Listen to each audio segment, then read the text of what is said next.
Evening, everybody, and welcome to our second sort of live sort of recruitment event this evening.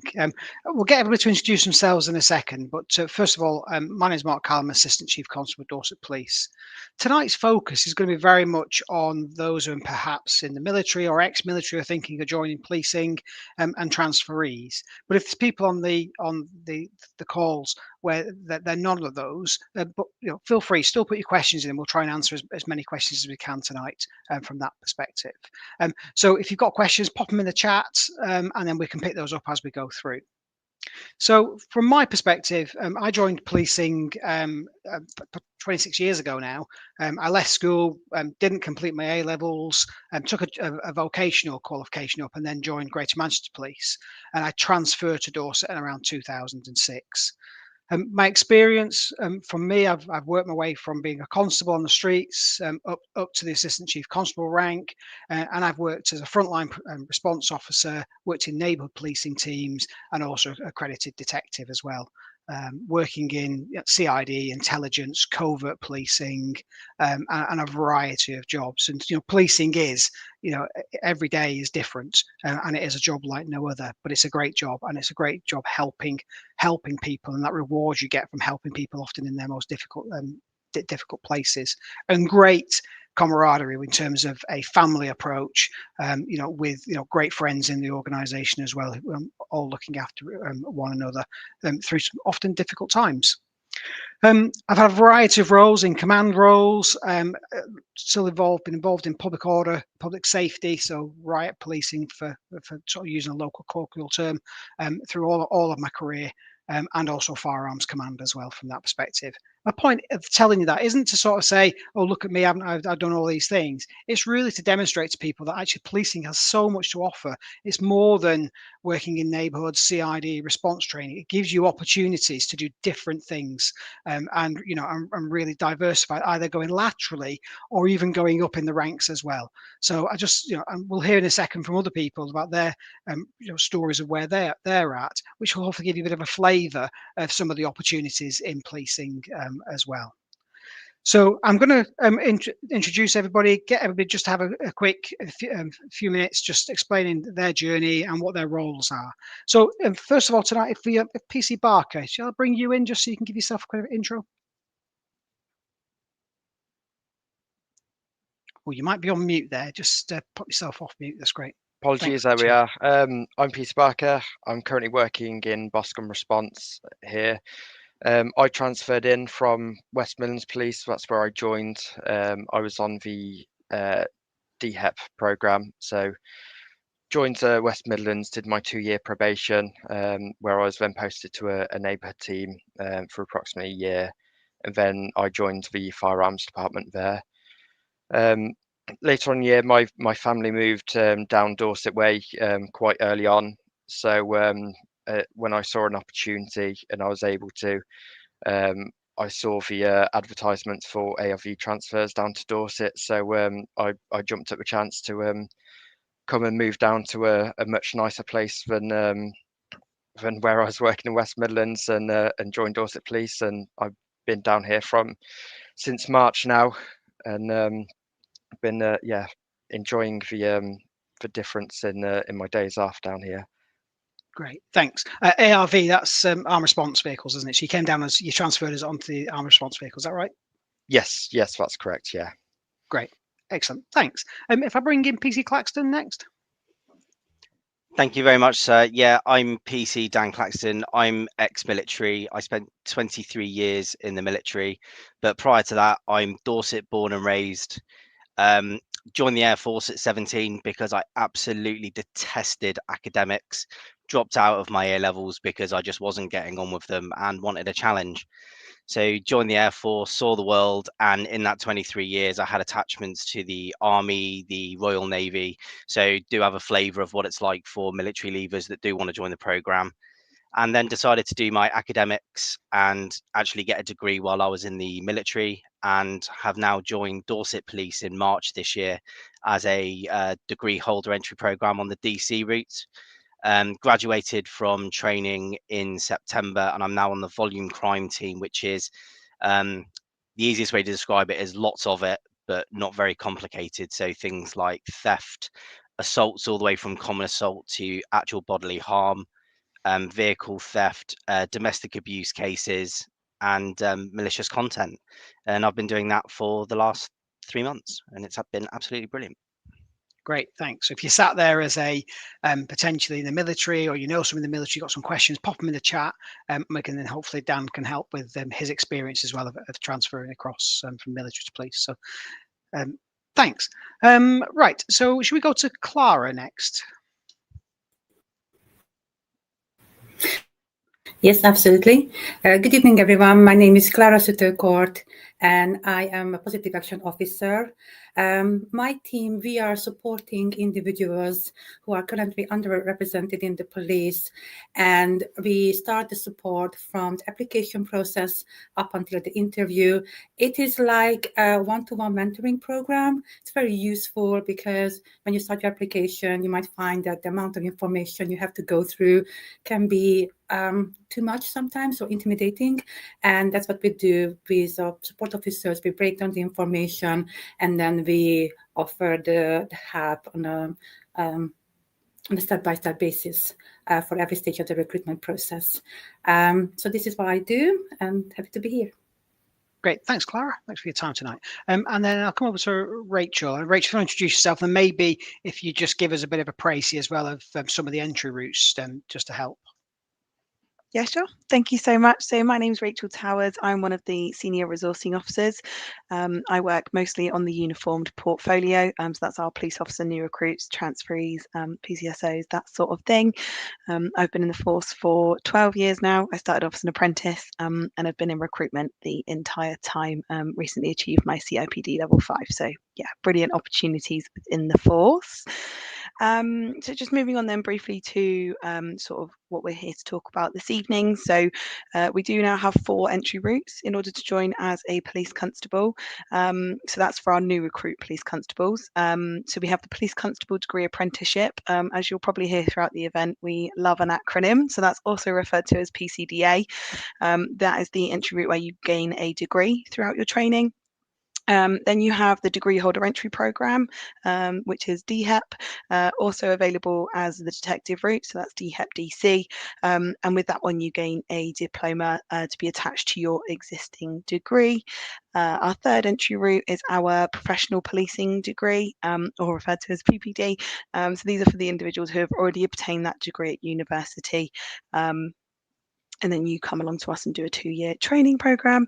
And then finally, we have our police constable entry program or detective constable entry program. So that's probably the one that we're going to talk about a little bit more this evening. You do still gain a diploma during your training. However, we do accept military experience instead of any formal qualification as part of the eligibility. So a really brilliant entry route for those military leavers among us. As Mark's already mentioned, we will be talking about transferees here this evening as well. So that's another area of the recruitment that I work on.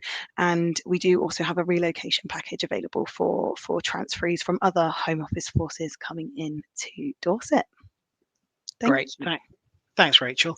I'm sure we might talk a little bit more about some of those entries, some of the questions that come up as we step forward with them. But so let's get into the questions then, shall we? So can we have the first question? Okay, so Ian Watson says, are there any similarities between the police and the military? I left the military a year ago after nearly 10 years. I have my interview at the end of the month. So PC Claxton, probably a good one to come for you first on this one, for your experience. Hi, Ian. So in short, yes, there are lots of similarities between the police and the military. The structure, the discipline, and the commitment. One of the things I noticed in service was everyone's desire to serve. That's a theme across Dorset Police, that every officer wants to serve. And I think one of the biggest similarities is the support that you get. I've probably noticed it more in the police than in the military. The support you get from your peers, from your sergeants and your inspectors is absolutely phenomenal. So organizational wise, yeah, it's an organization the same as the military, so that's similar. The support that you get again is similar. the drive and determination and the mindset of the people is also a brilliant draw for anyone that's in the ex-military. It's almost like a home from home. So yeah, there are lots of similarities, and I found it absolutely brilliant since joining. Great, thanks for that. And Ian, if you do apply, we've also got a system of buddies. I don't know, Rachel, whether you want to just talk a little bit about that so people are aware of sort of the buddy system. Yeah, of course. So yeah, we have some of our serving officers within the force who have sort of put themselves forward to accompany people throughout the process. As Clara's already touched on, it can be quite a lengthy process and quite a lot of information. So it's just someone to be on hand, sort of help support you through that, and also answer any questions that you may have about what they're doing, where they serve, that sort of thing. You will be matched up with someone who is already in a role similar to what you're interested in. So for example, if you're interested in a detective route or a detective transferee, you'll be paired up with sort of a detective in force, and same with various other roles. So yeah, it's a really brilliant scheme that we've got, and is something that you can put yourself forward for as part of your application, to support you through the process. Yeah, thanks. And I'm really appreciative of those officers who have stepped forward as buddies on top of their day job. They've volunteered to be part of that buddy system, so we can help people going through that process as we go through. So we're really grateful to our teams for doing that. Let's go for the next question, please. So, Vicky Louise, my son is in his second year at college doing the level 3 in UPS. He finishes in June 26.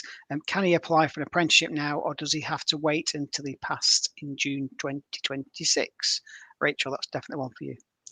Thank you so much. Yes, Vicky, so he absolutely can. What we say to our individuals, because of the length of the recruitment process, we can say that if they are due to obtain their qualification in the next 6 months, then they can start their application process now. They can get that ball rolling, get the forms completed, and start that selection process. They will be asked as part of the application form to upload their proof of qualifications. So in place of that, we would just ask that they upload any proof of their study. So that could be sort of predicted results, a headed letter from their learning provider or something similar.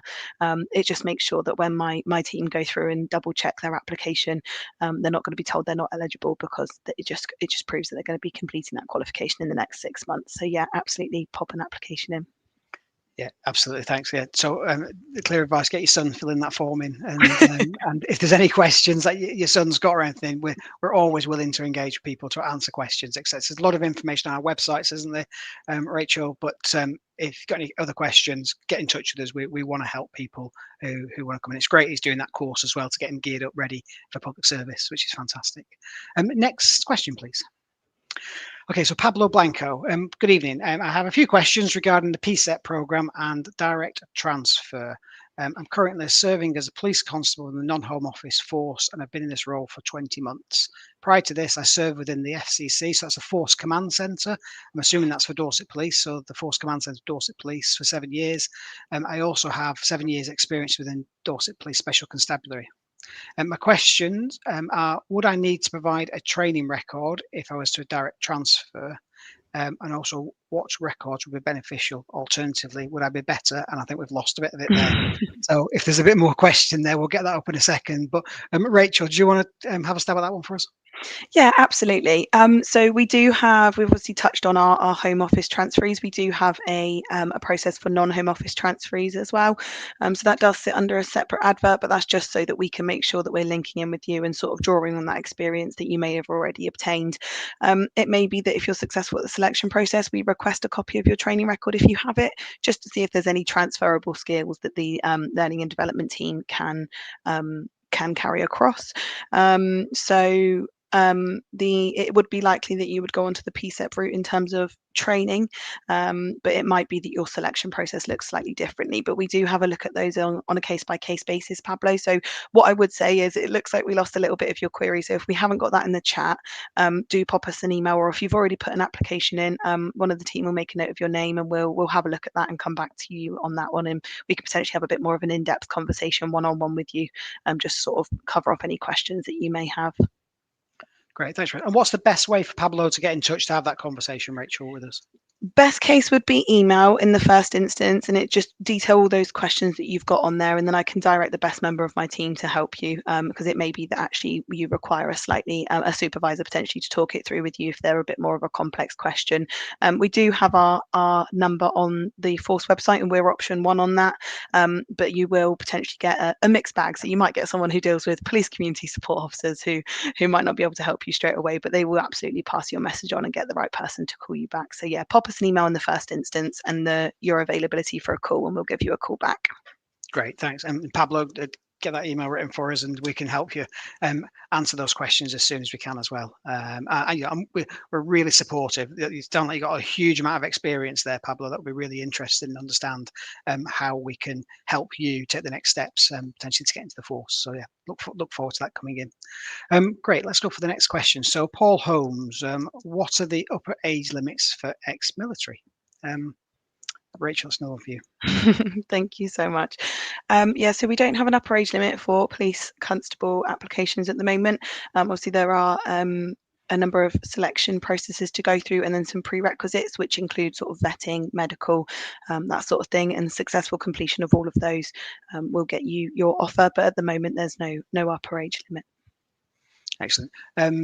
Great. And is it worth, I don't know, maybe just look at maybe PC Barker, PC Claxton, just in terms of that, if there are people who are maybe a little bit older thinking of joining, just maybe explain, I'll come to PC Barker first, just about the fitness test and things like that, and what's expected.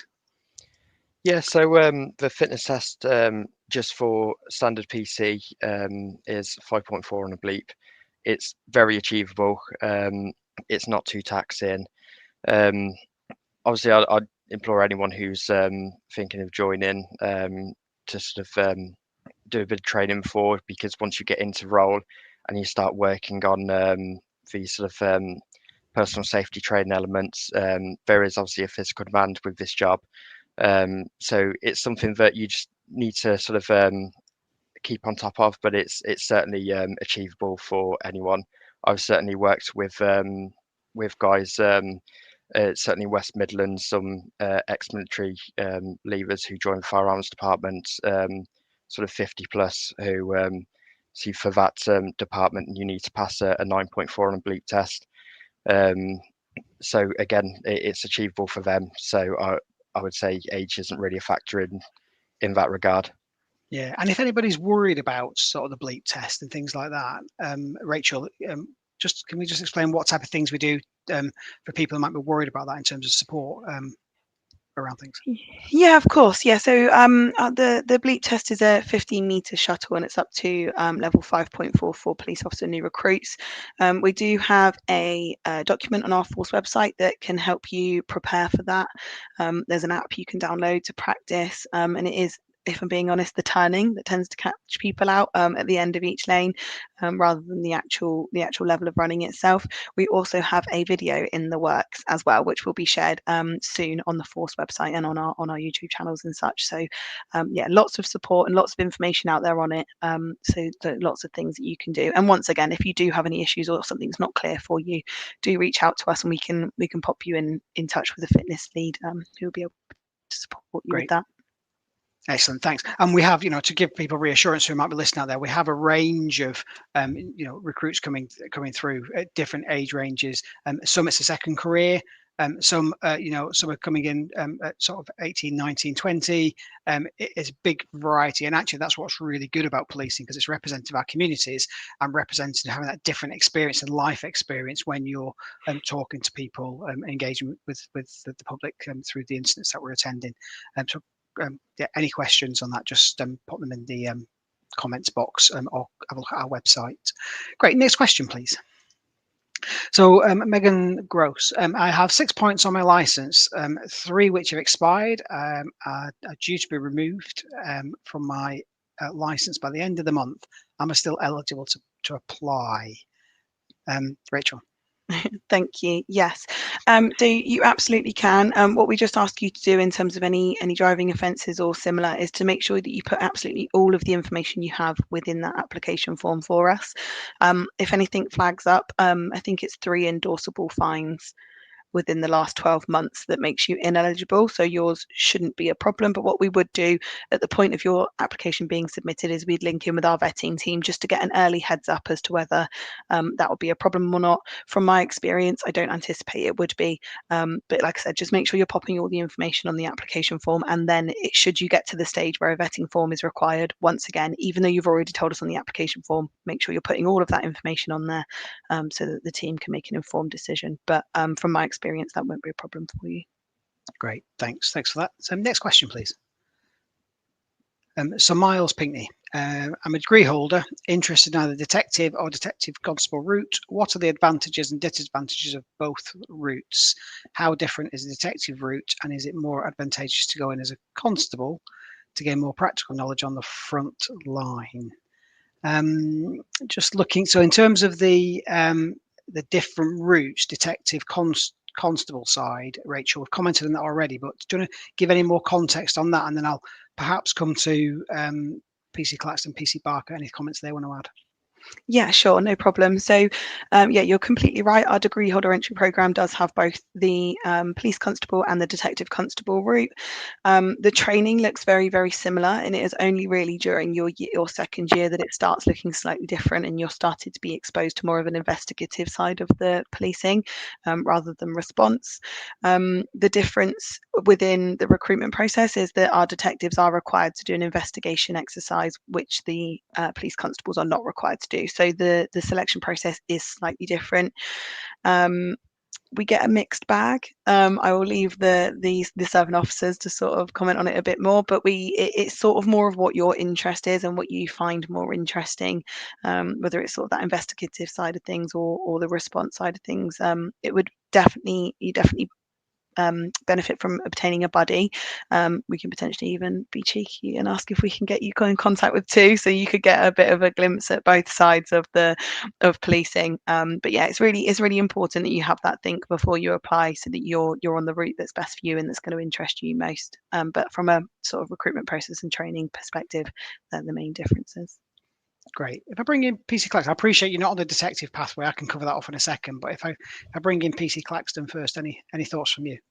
So yeah, I'm on the DHEP DC, so I'm on the detective constable pathway. So I'm naturally going to be biased and lean towards that. But as Rachel's already said, it is genuinely about what you find interesting and your motivations for joining the force.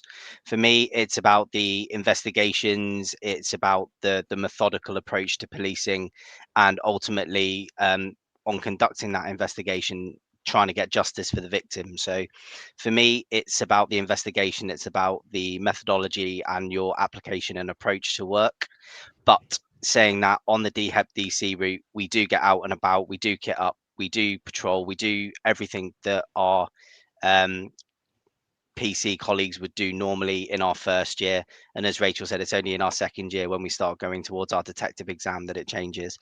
But again, it's all dependent on what you're interested in. And for information, I am a police buddy for the DHEP DC route. So if anyone is interested, get in touch. It's like a recruitment campaign. This is one for detectives, one for so PC Barker. Anything you want to add to that? Yeah. So to be fair, my experience, obviously joining in West Mids, I think our process looked slightly different, and I think when I joined, they didn't have an established sort of detective route entry at that point. So my experience was how it worked there was we came on and did multiple rotations and attachments for 2 years. So we were kind of jumping on different teams, doing a combination of response, neighborhood, and investigation teams. So again, I'm not entirely sure. Obviously, working with a couple of shooting officers who are working through their portfolios here, but I'm not entirely sure and privy to how the Dorset sort of recruits work here. Yeah, that's fine. So give you there's a couple of options as well, because obviously you can go through that detective option. But the other thing is you can join as a uniformed officer. So when I joined policing, and the option is still here to do that, I went into frontline policing as a response officer, and then after quite a few years, I then did the transition across. It's called ICIDP, to the investigators program, where I became a detective. So you can come in directly as a DHEP. You can go through the route as PC Claxton's talked about there, and those routes, or you can go into frontline policing, and then you can work your way across. So a bit like you might go into firearms or traffic or something like that. You can work your way into different areas. You do have to complete, everybody who comes as a detective, you have to complete the National Investigators exam and a 12-month program to be an accredited detective with other skills as well. But they're both, I can honestly say, both roles are amazing. They're really good. If you're interested, one, we can do the buddy, but also through our website, you can also get look at observer shifts, where you could actually come in and you could spend a shift with a response team, for example, and you go out in a car and go to jobs to get a feel of what the job's like as well. So if you're interested in that, have a look at the website. We can point in the right direction if need be. Both roles are great. But the beauty of policing is that you've got the flexibility to move across laterally into different roles, so you don't have to stay somewhere for your whole career. And we actively encourage that in terms of building your skills up to be able to deliver the best possible service for the public. So hopefully that answers that question for you with a bit more detail. But next question, please. So Julie Rideout, keen to hear more about the experience of leaving the military to joining the police. Top tips, please. So PC Claxton. My journey was relatively smooth. I put my application in to leave, wanted to join the police, and timed it just right. So all the assessment centres and everything was nice and lined up. Top tips: absolutely be yourself. I don't think people in the military realize the skills that they have until they leave the military, and just how well suited those skills are to the police. So just your fundamentals, such as your communication skills, your resilience, your ability just to talk to people and have a conversation, and it's handling pressurized situations. You don't understand how well trained you've been until you join the police, and then it actually is really noticeable. There was a couple of ex-military on my course, and it just shone through those skills that you bring to the police. And yeah, just be yourself and enjoy the journey. I know it can be frustrating. It does take a long time, but stick with it. Remember why you've applied, and honestly, the reward is brilliant when you join. Great, thanks for that. So next question, please.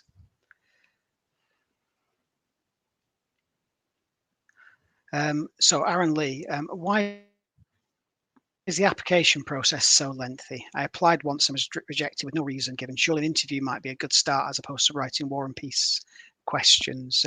Rachel, shall I bring you in first on that? Yes, thank you so much. Just in answer to sort of to the first part of that question around the length of the process, it is quite a long process. There are quite a few steps. I think there's around 11 steps from sort of start to finish, but it's really, really important for us in the role that we do that we get the right people for the role. There have been some changes in the application and selection process over the last couple of years. So we did used to do an application form that had sort of key questions where you'd write lots and lots about it and they would go away to be scored. So that sounds maybe similar to something that maybe you have done in the past. That is slightly different now. So instead of that element of the selection process, we now have the behaviour styles questionnaire and the situational judgment test, which is an online interactive 2 tests that you do. So we are working really, really hard to sort of condense those timelines where we can without sort of compromising on standards. So it may be that we're running a couple of your assessments alongside, and we're looking if we can get you in sooner. We're sort of fitting in around you with interview dates now as well, giving you a call to see when you're available, just to try and make your life a little bit easier. We know you're all currently working, so we try to fit it in around your current employment as much as we can to avoid you having to take too much time out and keep coming out of your day role. So I hope I've answered all of that. I don't know if there was any elements I missed. Thank you. Yeah, an interview might be a good start. Absolutely would be. We get lots and lots of people apply, and the College of Policing have now initiated a national process. So the behaviour styles questionnaire and the situational judgment test that I've referred to are part of the national process, and so are the online assessment centre. So we do bring you in for a face-to-face interview, but it is after those first couple of steps before we bring you in and meet you face-to-face. I think some of the things as well, Rachel, is that often we get people who aren't very responsive. So some of the delays are actually a result of applicants not responding quickly, or maybe not giving us that accurate detail, isn't it? That we need as well. So I think we'd encourage people to make sure you give the right detail, it's accurate, respond quickly. And we are absolutely committed to getting things through the system as quick as we possibly can. But there are delays that are sometimes out of our hands. We've got to do the vetting, we need GP sort of information, don't we, from health, etc. as well. So I think we give you reassurance. We're absolutely committed to it. There are national improvements that Rachel's already talked about, but yeah, I think you'll find it's a bit slicker now. I think anything between 6 to 12 months potentially, I think, isn't it, Rachel, depending on timings? Yeah, similarly to what you were saying, depending on your availability as well, it can be sort of as short as 3 months. If you're super available for all your appointments and your notice period in your current employment is short, then we can sort of squeeze it into 3. But yeah, like you say, delays for various reasons can sort of stretch that out.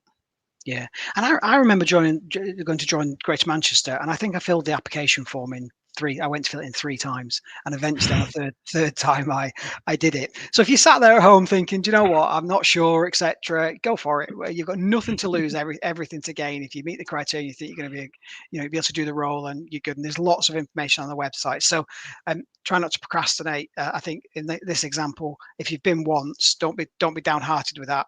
Go again. And give it a shot from that perspective. Next question, please.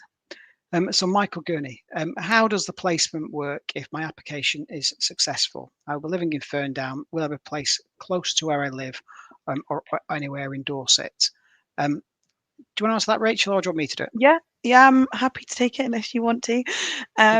So with regards to our postings for our new recruit officers, so our governance team do take into consideration home addresses where possible, but there is a possibility that you could be posted anywhere within Dorset. So it's sort of 6 of one, half a dozen of another. So we do take into consideration your home address where we can, but operational need is also a factor in that. I don't know if there's anything in addition you want to add to that, Mark. Yeah, so I think the training aspect of things is mainly at Ferndown. I think that's the sort of that case. But and there's a little bit of travelling to headquarters at Winfrith near Wool. I can give you reassurance. I actually chair the meeting around the postings, and the governance team sits under my portfolio. We're not in the habit of somebody living in Christchurch and posting them out to Lyme Regis, far ends of the force. We very much do take into consideration there is an operational need, so we can't guarantee if you live in Bournemouth, you work in Bournemouth, but you're looking really sort of like the areas of Poole, Ferndown, those sorts of areas, Purbeck, etc. So we absolutely take into consideration where you're posted, travel time, understanding the costs of some of those things to people as well. And if you've got a busy family life, you need to have that balance. So can't guarantee exactly where you go to, but we work when you get in. We'll work with you to understand what your needs are as well and support that. Recognizing that response policing is 24/7 shifts as well. Great. Next question, please. Matt J, isn't modern policing just paperwork heavy now? Let me come to PC Barker first on that one. Yeah, so hello. It is and it isn't. It's there's some paperwork which unfortunately is unavoidable in policing. It depends on the kind of job you may go out to. You may have to write sort of lengthy updates, or like I say, if you go out to quite a serious instance, for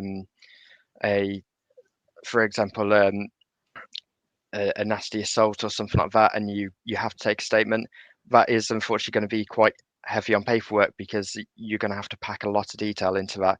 But that's all a part of the role. What I will say is policing now, with implementing modern technology, they're doing really well in trying to streamline that process as much as possible, to sort of cut down the need for lengthy write-ups on certain things, to cut down the need for an officer to stand there and handwrite documents. So there is technology being implemented constantly as we go forward in policing to really streamline that process, to try and make sure that officers are out and as much as possible, because ultimately that is where we want to be, as especially as response officers. We want to be on the streets, we want to be constantly out there going to jobs. it can be frustrating when you get tied up, but it's one of those things where unfortunately sometimes it's necessary. Great, thanks. And I think on that, everybody who comes to Dorset Police gets issued with a laptop.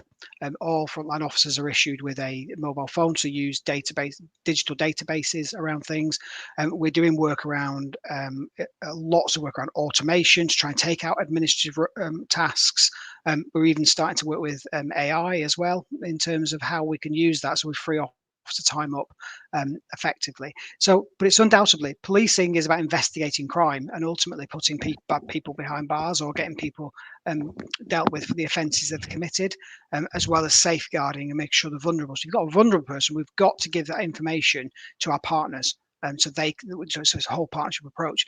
And if people are going to court, we've got to do the paperwork, the investigation, the statements to be able to get them before the courts as well. So, like any job, there's an administration to do, admin, and of course everything we're trying to do is reduce that bureaucracy. And there's policing nationally is looking at new systems to make it like around case files going to court to try and reduce bureaucracy as well, and that's due to be launched in Dorset hopefully 26 27 in terms of that delivery. So lots going on, but don't be put off by the admin. For every bit of admin, there's a great job where you go to somebody and you touch the lives of the public when they need you the most, or you're investigating crimes. So yes, absolutely admin, but believe me, the job is great in terms of actually helping the folk when you're going to help them as well. So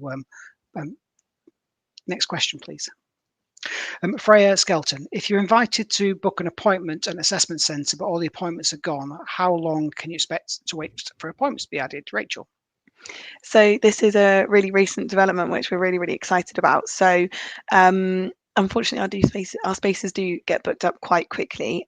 So we do ask you to keep an eye on your sort of spam and your junk folders as well, just in case they do sort of get squirreled away in there. But we do now have weekly assessment centres. So previously they were monthly, but the College of Policing have now rolled out weekly assessment centres. So it really shouldn't be long, sort of a week or two if the spaces have filled up on the one that you've been invited to. If it does go on for sort of longer than that, do let us know, because it may be that there's an issue with your application or it's stuck at a status that isn't been picked up. But what we do ask that you do is, if you log into book a space and there aren't any, just click that no slots available button for us, because then what that will do is that will put you in a separate bucket, for want of a better term, which will then potentially give you a little bit of a heads up on those future dates, because you've already been invited to one previously. So it's just really important that you click that button for us. Great, thanks. Next question, please. So Jamie Lewis, what is the shift pattern for a PC for Dorset Police? I'll answer this one to give the others a bit of a break. So if you're coming into response policing, there's 24/7 shifts. You'll work 2 earlies, 2 lates, and 2 nights. So early starting at 7 o'clock in the morning, a range of 8, 9, 10, 11-hour shifts, and then obviously your 2 late shifts and again, finishing time can be anything from 12 o'clock at night to 4 o'clock in the morning, depending on when the late shift falls. So weekend, we've got high demand, and then night shifts as well. So you do 2 early, 2 late, 2 nights, 4 off, 4 rest days off from that perspective. And then there's other departments, perhaps neighbourhoods, who work a slightly different shift pattern. So neighbourhoods don't predominantly work night shifts, and volume crime team CID as well. However, in certain roles, we'll have people on call throughout areas as well. So sometimes while you might be working, particularly at certain levels, so it's mainly at the sergeant rank, inspector, etc., people on call. So that gives a general overview, but I think if you go on the website, you can have a look at shift patterns on there. It's all on there as well, that information. So feel free to have a look. Next question, please. Matthew Howe, I was interested in joining and particularly would like to be on the rural side, but with the loss of the crime commissioners who really supported rural crime, do you foresee that working with rural crime will be as effective, as I want to work where I believe to be fully supported and a great cause? I think, again, probably one for me to answer around that one. So rural crime in our community is, yes, it's the police and crime commissioners. It's part of his police and crime plan. It doesn't mean with the loss in 2028 of police and crime commissioners, we're going to stop dealing with rural crime. Rural crime is part of our problem. So it's about organised crime.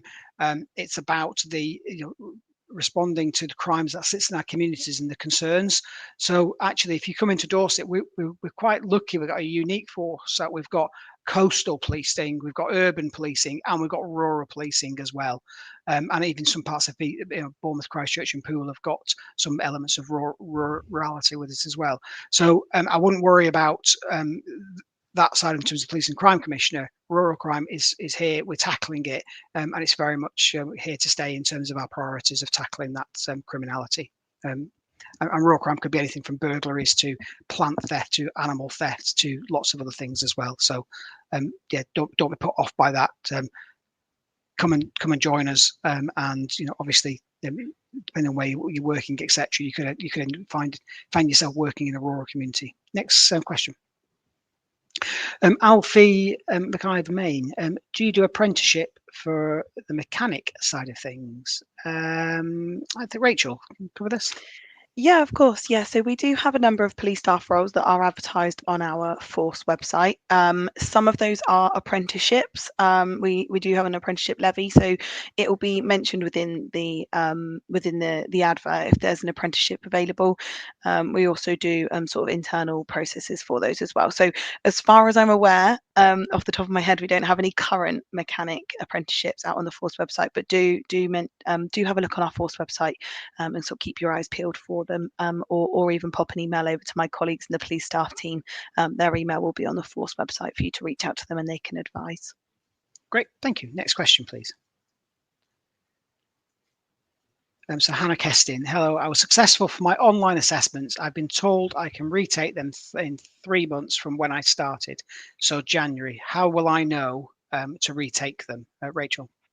We will look after that for you, Hannah. So what happens is when you're unsuccessful at your first attempt, we'll pop you in a group, and then what we'll do is every time we send out invites to an assessment centre, that group gets reviewed to make sure that anyone who was unsuccessful 3 months or more ago gets picked up and re-invited to those new dates. So it might be that it's the 3 month, the next available assessment centre following the 3 months. So it may not be sort of 1st of January that you get contacted. It may be sort of mid-January, depending on when your assessment centre was previously. But we'll reach out to you to make sure you've got the invite for the next attempt. Great. So it sounds like start getting prepared for it then. It's Absolutely. Get prepared and we'll get through that assessment centre. Next question, please.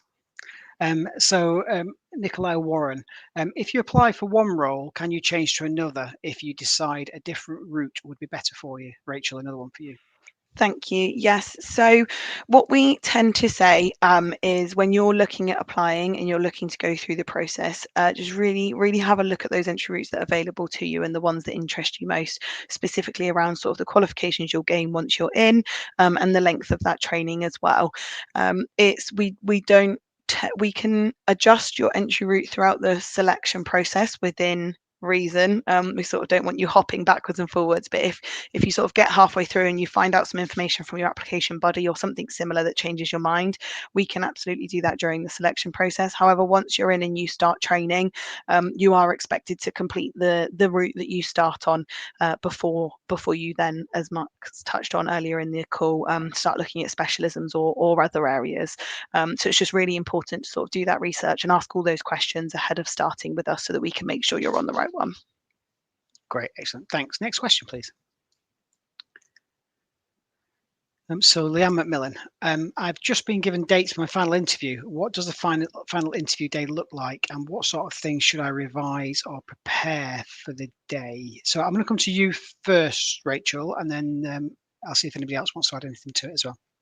Wonderful. Thank you so much. So your final interview day will be quite jam-packed. We try to do a little bit of a one-stop shop for you, so as I've already mentioned, to stop you sort of coming backwards and forwards. So you'll do a structured interview, which will be with a panel of interviewers of 2 interviewers. That's both staff and officers. It will last approximately 40 to 45 minutes, and that will be based around the Competencies Values Framework, or CVF, as you know, we love an acronym. So you will have already looked into that for your online assessment centre. So it's just about refreshing your understanding of that. In terms of prep, oh sorry, I'll finish my what the day looks like. You'll also look at doing your fitness test on that day. We'll do a right to work check with you. You'll have some biometric samples taken, so that's DNA, mouth swabs, and also fingerprints, the old-fashioned way with ink. And we will also look to roll through some role expectations with you. So just to make sure that you know what you're getting yourself in for, and we reassure ourselves that you understand the role that you're applying for. And then obviously if you're applying for the detective route, you will also do an investigation exercise within that. In terms of what you can use to prep, so as I've already touched on, the competencies values framework, really important that you have a read of that and understand it. The code of ethics. We do also provide a interview prep as part of your booking information, so that will give you some things to look at. My biggest top tip for people coming for an interview is really have a look at structuring your answers. So there's lots of different mnemonics out there that you can use, one of which is STAR, which is situation, task, action and result. That's my biggest bit of advice. So when you're structuring those responses to those interview questions, make sure you've got a well-rounded answer there. Great, thanks Rachel. And Clara, just in terms of the positive action team support, what sort of support can you provide on this? Within positive action, what we can provide is a mentor who will be working with you, for example, for interview prep. So we can look at your answers, see if there's anything that can be improved in terms of the structure or how you are utilizing the STAR model. We also provide mock interviews as well that can be 1, 2, 3, depending on how many you need, just to make sure that when you go to the interview, you feel the most confident self and you can really perform on the day. I would also suggest for Hannah earlier, who failed the assessment, to register for positive action support, because we also work with individuals who may have not passed the previous stage, but would like to reapply. And then we look at the feedback, see what gap may be, and then we start from there. And within the next few months, we can hopefully provide enough support to get you through the stage. Great. And Clara, if people are sat at home thinking, well, how do I know if I'm eligible for positive action? Where do I go to get information? Where would you signpost them? So positive action is on the recruitment site everywhere. So you can find a link to positive action, either it's on the staff recruitment pages or on the police detective recruitment pages. Currently, we are supporting 3 groups, which would be female for police officer, detective, and special constabulary. We also support anyone who have any kind of diverse ethnic background, and we support individuals with disability, including neurodiversity. When I joined the positive action team 5 years ago, we supported 5 different groups. But in the last 5 years, thankfully, 2 of our support groups have reached the presentation that we deem ideal. But we still have these 3 groups. Great, excellent. So if anybody's got any information they want on positive action, have a look at the website. It's on there on the recruitment site. Great, next question, please. David Allen, in the application, it mentions prior experience in the military and associated jobs. Does the fire service count in that? So, Rachel. Yes, it absolutely does. So for our police constable entry programme and detective constable entry programme, we do have quite an extensive list of other roles that are recognised, and the fire service is one of them. Off the top of my head, I think it's 24 months within the fire service. So yeah, do have a look. Hopefully when you tick that you have that experience, it should pop up with a little window that tells you all of those roles, but it is on our force website as well. Great, thanks. Next question, please. So Mike Belbin, how many attempts do you get? Well done, Dan. We went to school together. I'm proud of you representing our country. So absolutely. And thanks for those nice comments for Dan. Rachel, you able to answer the... Yeah, of course. Yeah, so for the online assessment centre, you'll get 2 attempts, and it's the same for the force interview as well. So you'll be invited in for your first attempt, and then if you're unsuccessful for the online assessment centre, you'll receive a feedback report from the College of Policing, and then you'll be re-invited after 3 months. And for your final interview, you'll get one-on-one feedback with a member of your panel ahead of your second attempt after 3 months. So it's 2 attempts for both. Great, thanks. And I think advice, Rachel, is don't wing it. Put the prep in. Absolutely. Around it. If you're sitting there thinking, "Oh, I'll just give it a bash," actually put a bit of time and effort into it, because actually it's very passable, and we want the life experience that's coming through. So absolutely, do that. So next question, please. Lewis Bell. Hi, I'm asking on behalf of my partner, as he's at work until late, and he's gutted he missed this. Well, he's really interested in becoming a detective constable via DSEP route that he found on your website, but when looking for an application, he could only find the PSEP route. Is this because he needs to fill out the submission for the PSEP and then later on the application says it takes DSEP route, or has he just missed the deadline for the detective constable route? And Rachel, definitely one for you. Yes, thank you. Hi, Liz. And luckily for your partner, I think these are recorded and then put up on YouTube. So hopefully we'll get to watch it back. Yeah, so absolutely hasn't missed the deadline. We are live at the moment for all of our entry routes. As part of the eligibility form, it will ask you about what entry route you're applying for. And at that stage, you can either pick Police Constable Entry Programme, Detective Constable Entry Programme, etc., etc. So it is within that eligibility, which is the first form you complete. It may be that they've seen a PSEP specific campaign that we've done previously, and that's what's caused the confusion. But no, definitely open. So please do get them to submit their application. Thank you. Yeah, if in doubt, just drop us an email. We can help with anything like that. Sometimes a lot of information on the websites, etc. So if in doubt, just drop an email. But see if you can get through that and get him filling that form in. Absolutely. Next question, please. So Winifred, can you please explain the vetting process? So Rachel, is that something you can cover? Yeah, sure. So our vetting process is unsurprisingly a slightly lengthy one. So what will happen is once you've been successful at the selection process, you'll be sent a conditional offer of appointment. And once you have received that and accepted that, you will receive a link from our vetting team. So we will provide them with your ID. All you need to do is fill in the information on that form. We do ask that you complete that promptly, although please don't rush it. We really need to make sure we've got all that information on there, otherwise it can cause further delays with requesting it later. So you'll be sent a link to an online form to complete out. Once you submit that form back to our vetting team, they have a service level agreement of 5 working weeks to get those checks done for you. So they're national and international checks. They have a look at social media. They sometimes look at your employment references if required. So it's quite a broad check. There's counterterrorism checks and all those sorts of things. So there's lots of checks that they do. I don't get to see any of that. I just get to see a yes or a no in recruitment. But it is, like I said, quite a lengthy process that can sometimes be sped up if you can provide all the information up front and any follow-up queries. But yeah, it is quite a lengthy one, that one. Great, thank you. Next question, please. Ryan King, do you offer any additional support for the online assessment centre? Partner's Romanian and struggled with the live recordings for scenarios, but would be fine in person. Clara, do you want to come to you first on that? Yes, absolutely. Within Positive Action, we can support in terms of looking at the different stages, breaking it down, talk extensively about what is going to happen. I myself come from Eastern Europe, so I'm Hungarian, and I do understand that sometimes it can be a lot when you're going through the recruitment process like this. If there are any language barriers, I'm not sure what we can do with that, but if it's just about going in depth of the process and doing different exercises and practices, then we can definitely provide that. Thanks, Clara. And Rachel, anything that you want to add on that in terms of any barriers? Yeah, no, nothing in addition, really. There are various numbers of sort of accommodations and adjustments that can be put in place for the online assessment centre.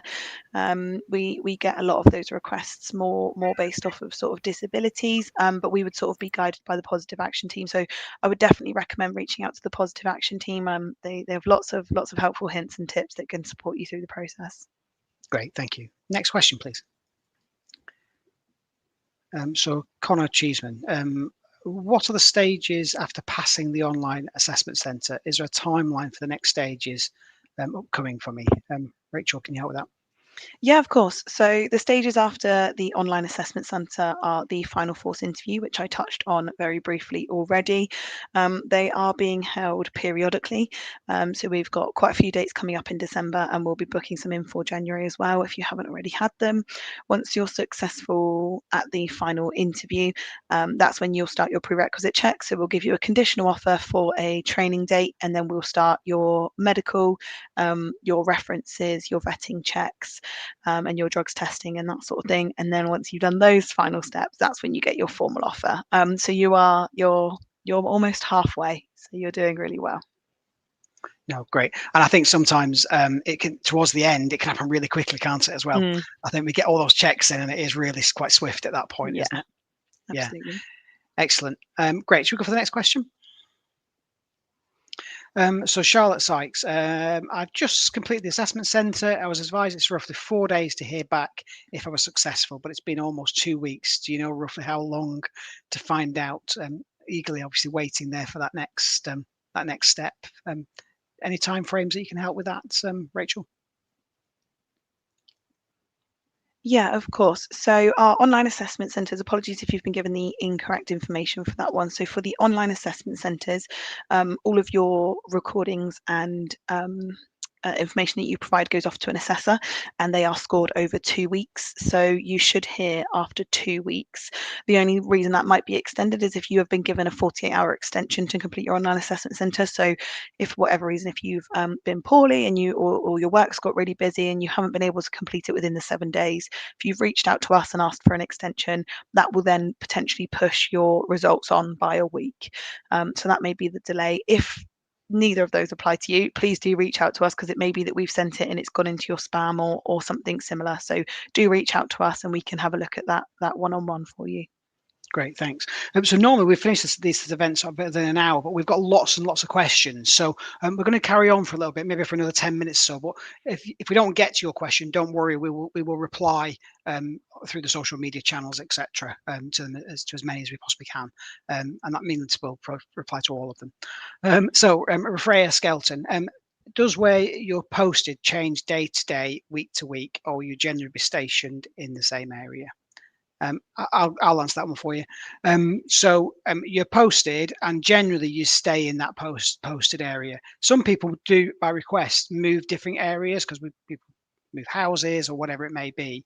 Through regulations, if we move you stations, we have to give you 90 days notice as well. So we can't just say, today you're working here, tomorrow we're moving you to a different station. We have to follow regulations to do that, which is there to make sure that we protect our officers as well.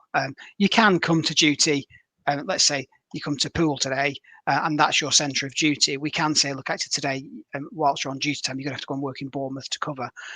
But invariably, we don't just move people around constantly. Of course, if you move roles, then you might move locations. But no, generally, you're in a fixed location where you work.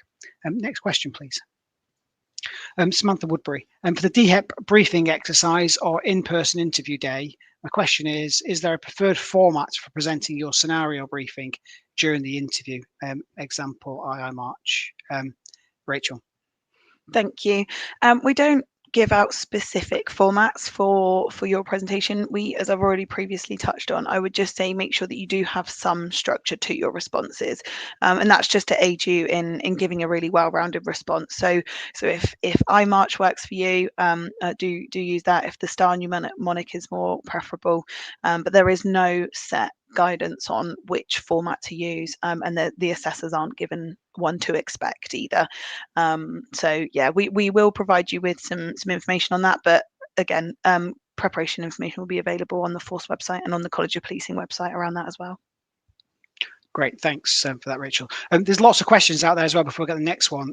People asking about upper age limits, and we've already covered that question off earlier around age limits, but just to reaffirm that there is no upper age limit around it, and all the information's on our website, etc. So actually we have it coming through initial recruits, transferees, ex-military, a range of people from 18, 19 years all the way up, and some people it's a second career for. So absolutely no upper age limit for that. Let's go to the next question, please. Freya again, how does the assessment interview process for detective constable differ from the police constable? Just think, Rachel, do you want to come in on that? Because I could bring in PC Claxton. I'm conscious that you probably have a bit more knowledge in terms of the two systems. Yeah, of course. So for the selection process, the national SIFT process, the online assessment centre process, exactly the same for both roles. At your force interview day, you will do everything that the response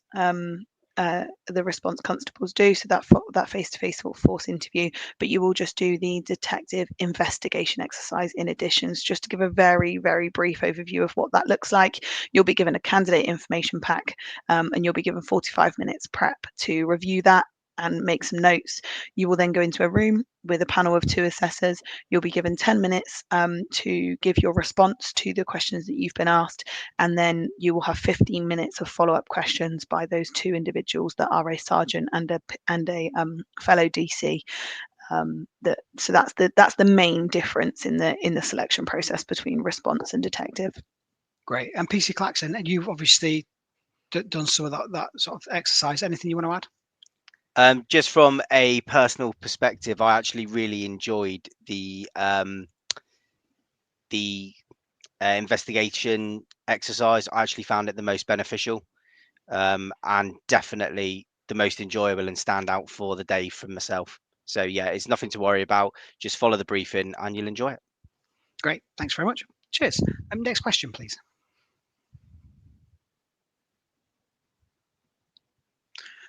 So Laura Whelan, do you offer any age-appropriate work experience for year 10 children who want to pursue a career in this field? Rachel, do you want to cover that off? Yes, thank you. So Laura, this is a question we get quite often. We don't necessarily offer work experience in the 2-week window that is recognised in a lot of learning providers at the moment. It is something that the force is exploring to see if it's something that we can look at doing, and obviously just making sure that those young people are protected, and also exposing them to the right level of the force. Although we do have cadets alongside this, so it's something that they can do in their spare time. It's really, really brilliant. We've actually just had a new cadet video that's been created and added to the force website, which is a really, really brilliant insight into what they do and how interesting it can be. So there's a couple of avenues there, but it is something that the force are working on, so do keep an eye out on our force website for any changes in relation to that. Great. A good shout out there for the cadets, Rachel, I think. And of course, we start to see cadets coming up into joining the regulars as well from that perspective. So definitely cadets there. And we are getting operational officers out to career events and things like that as well, where we can as well through our senior leadership teams. Next question, please. So Connor Cheeseman again. I have passed the online assessment already with another force. I've been told I don't need to do it for my Dorset application. What is my next stage, please? Have you got a timeline for each step? Rachel? Of course. So yes, because the online assessment centre and the national SIFT process are national, that's what it says on the tin, we do accept successful scores from other applications and other forces. So your national SIFT and online assessment centre scores are valid for 2 years, and there will be an opportunity within your application form that says, have you previously applied, were you successful, what stage were you successful at? If you transfer your online assessment centre to us, we will fast track you straight to the force interview. And in terms of timeline, again, it depends on how available you are. We have lots and lots of dates throughout December if you're super keen to get through, or we will have future dates in January as well. Great, thanks. Next question, please. So Sam Stewart, what's my next stage after passing the online assessments to become a degree apprenticeship policeman? Do I need to book something, or is something that happens for me? It's been 2 weeks since I got the notification and the update that I passed the online assessment, and I'm just waiting. Clearly very keen as well to get things moving. Is there something I should or could be doing, Rachel? Yeah, absolutely. So you will need to book yourself onto an interview. So because you've been successful at your online assessment centre, you will then be invited to those final force interview days. We have had a piece of work going on over the last couple of weeks where individuals have been called to ask for their preferences in terms of weekday or weekend, morning, afternoon, evening, that sort of thing. It may be that you just in between that window, because you've just passed your online assessment centre. So if you haven't been asked for those preferences, do pop us an email with them. What we'll do is we'll see if we can slot you into a date within December, but it will likely be that we invite you and you need to book yourself a slot that you're available for. But if you do reach out to us, we can arrange a call back for you and just get you penciled into one of those slots if you're having issues with email communications or something similar. Great. And I think, Rachel, if someone's sat at home and thinking, I'm really frustrated and, I'm not getting answers, or I've got lots of questions and just get a bit frustrated with the process, what's your advice to people? Please reach out to us. We are more than happy to help you. We want to make this process as smooth as possible for you. So in the first instance, pop us an email. It'll be the DP uniformed recruitment one. It's on our force website. It's probably the one that we've been badgering you from. But failing that, do give us a call. I've got lots of members within my team that are really, really happy to help, and they just want to support you through this process. So if you're feeling frustrated or if you're feeling like you're not getting a response, please do reach out to us, and we can follow that up for you.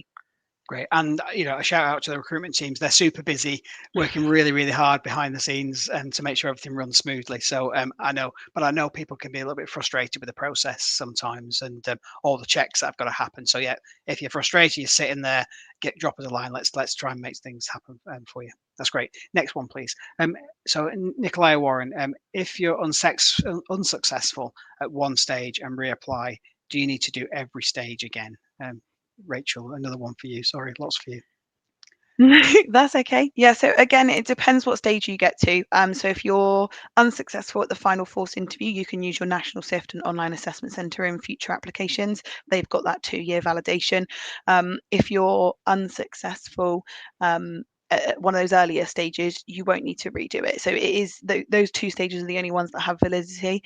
If you pass your force interview but are unsuccessful at a prerequisite check, it would depend what you were unsuccessful in. Is there any limit on how soon you can reapply?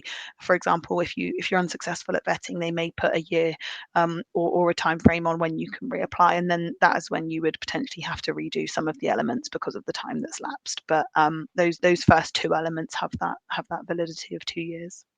Great, thank you. And I think we're going to go for the last question before we round up. Next one then, please. So Connor, what is the training like when you finally start? How long is it from start to finish? So if I can come to PC Claxton for this one. Hi Connor, that's a great question. In essence, it's 6 months at Ferndown, with some days away at Winfrith, and you do attachments to response policing, you do custody visits and everything like that. In answer to your question, I found it brilliant. You start off from knowing nothing, like everyone else on your cohort, little bit of a rabbit in headlights, and then as kind of week 2, week 3 come on, you actually start getting into your groove. And then after that, it's phenomenal. The bonds that you make with everyone, your knowledge of policing, your practical scenarios, your assessments, absolutely everything is structured in such a way that nothing is challenging. And as I said before, I absolutely hate academics and had an absolute fear of like learning the legislation. But there's nothing that's not manageable, and there's a phenomenal tutor team at Ferndown. And I'll give them a shout out now. Hi, everyone. But yeah, it's absolutely brilliant. There's support there for everyone, and you'll enjoy it when it starts. And the 6 months fly by. Thanks very much. I was speaking to some recruits just last week at Ferndown, and they're due out onto the streets in February, and they can't wait. And they're really enjoying it, everything. So they've just gone through their officer safety training, etc., having a great time. But that mixture of excitement and apprehension of going out onto the streets, that's there. But like PC Claxton says, there's a huge amount of support in the teams, etc. And we're a family force, all want to help each other get through and get to where you're going to. And once you've done that 6 months, you're then out onto the streets, you get tutored. Even if you're going through the DHEP route, you get tutored by a tutor constable, so for 12 weeks. And then once you've done that tutoring, you've been signed off there, you then independent patrol when you continue your journey in terms of learning. But then you've got your team, your sergeants, etc. And you get a training development officer as well that supports you through that process. So don't worry, if you're stressing about it, don't worry. It's lots of support there around that. So that's going to wrap up for this evening, folks. Like I say, we'll try and answer all the questions that's there. Obviously, this is recorded, so people can look back at some of the questions if need be. And like I say, we'll reply to as many of the questions as we possibly can. I think just again, pushing out the recruitment sites there. If you've got any doubts on it, got any questions, drop us a line. We're here to support. We've got all the buddies, we've got everybody who wants to help you come and join a great force and deliver for the communities of Dorset. And Dorset is, yes, police is busy. It's a great job. It's a job like no other, but we also live in a great county. So on your downtime, you can recuperate, in some of the most sort of beautiful countryside coastal areas in the UK. So real incentives from that perspective. And if I can just say an absolutely huge thank you to those that have helped me tonight. Obviously, PC Barker, PC Claxton, Rachel, and to Clara, just in terms of answering the questions. Really, really appreciated. And if you're sitting there and thinking, I'm not sure, go for it. Policing is a great career, great opportunities. Go for it. You've got nothing to lose, and we'd love to hear from you. So I look forward to seeing as many new recruits as possible when they come into the force. Thanks, everyone. Have a great evening and look after yourselves. Take care. Bye-bye.